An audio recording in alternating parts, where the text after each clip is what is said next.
How's it going, YouTube? So I want to introduce a little bit of an educational series to this YouTube channel, hopefully to bring the new guys up to speed a little bit quicker, and maybe teach some of us some things that we don't know or refresh our memories. I'm not an expert in any of the stuff that I'm going to show you.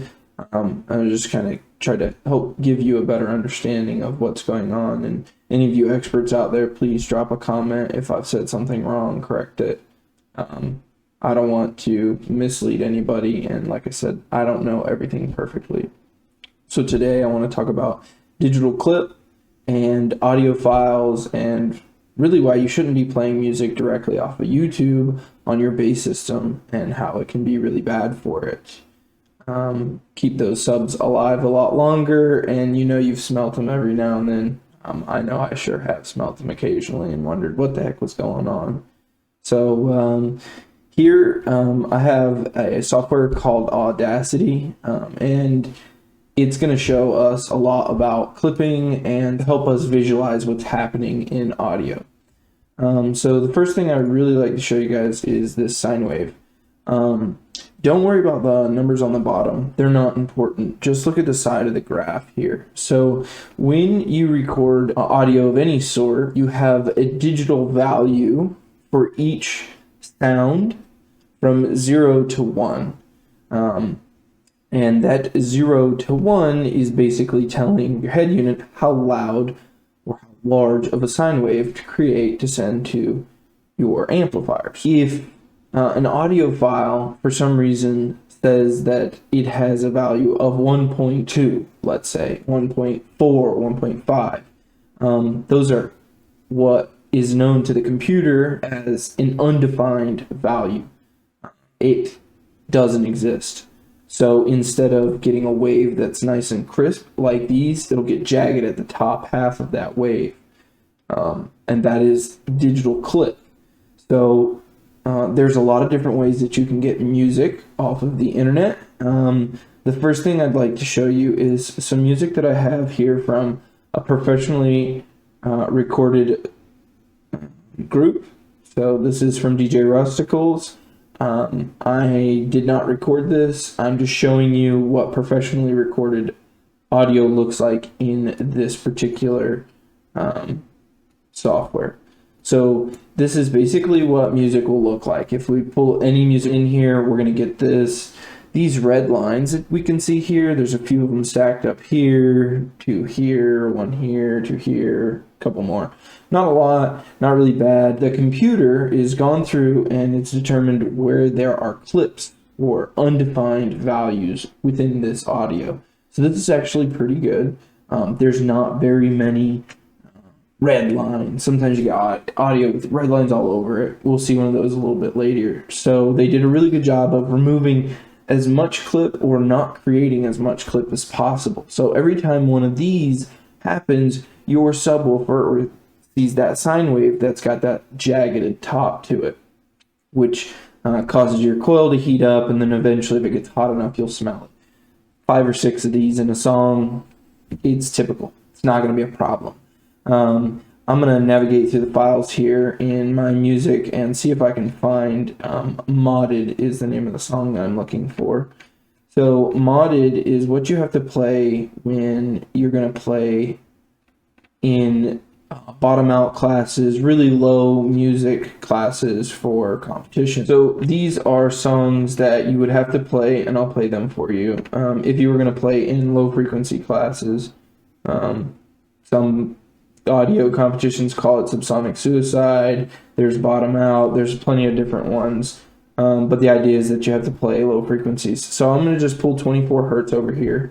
And there you can see, even though this is what is required for you to play by some of the competition, it is covered in clip all the way across. So I'll play the song for you. You can probably hear it. And you can imagine 2 minutes of this. It's clip, clip, clip, just all the way through. And every time you get to this really highlighted in red section, you're just causing all kinds of crazy bad things to your system. So yeah, we don't want this clip. It's really bad. all of that red, again, it's just going to damage your subwoofer. So I'm going to delete that for now. We'll come back to it later.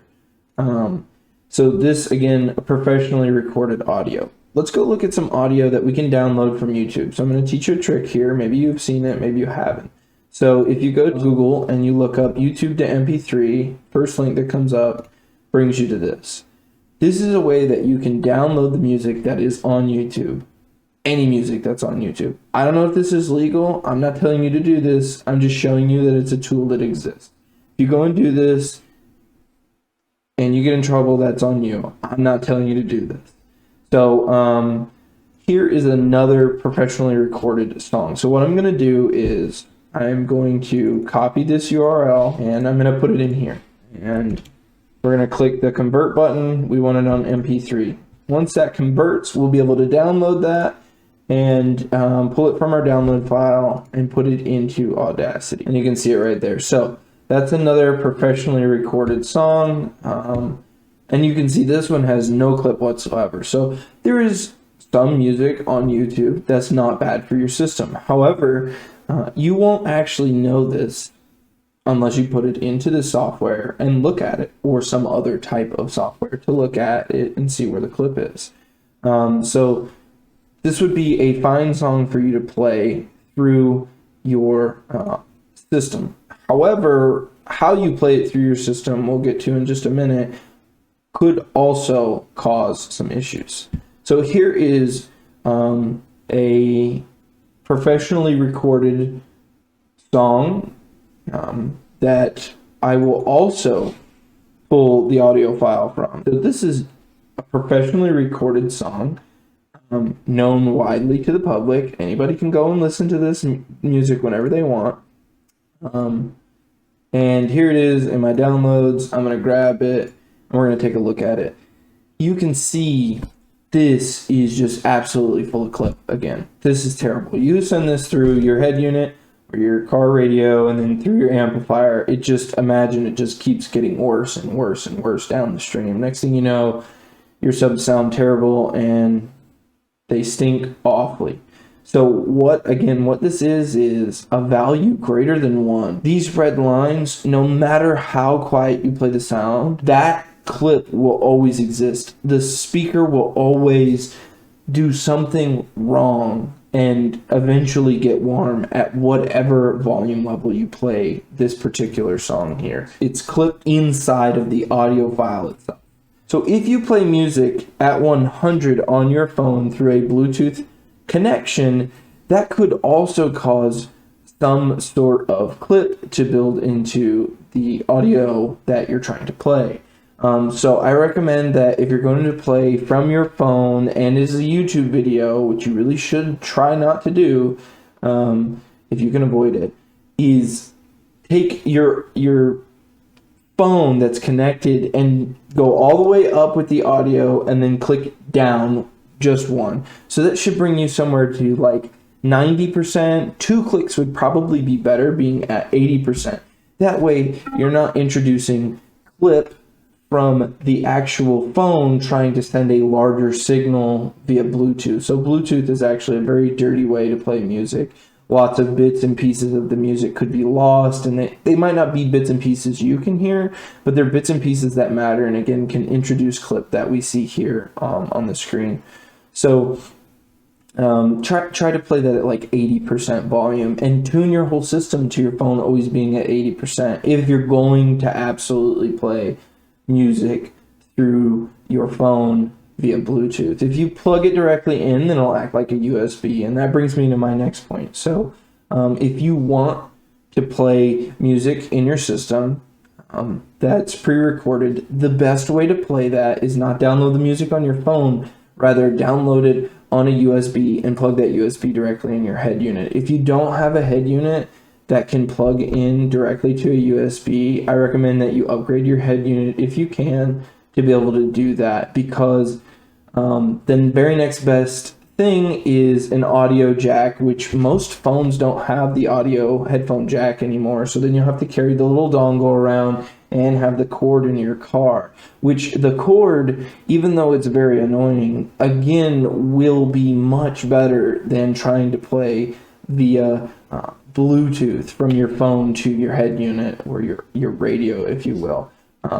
That can cause a lot of clips. So the wire will remove the potential for the clip or the lost bits or the miscommunication of information from one device to the next. So if you guys have any more questions about this, let me know. If you like this video, if you feel like there's something more I need to go over in detail, just let me know. Drop a comment. For those of you that saw me misspeak about something, or you think that there's something that I said wrong, let me know in the comments. I don't want to tell the community anything wrong. I'd like, just to teach everybody as much as I can about audio and what to look out for, so that way they're not hurting their system for no reason. So thanks again. If you like this video, give it a thumbs up. Don't forget to subscribe, and there'll be more out there.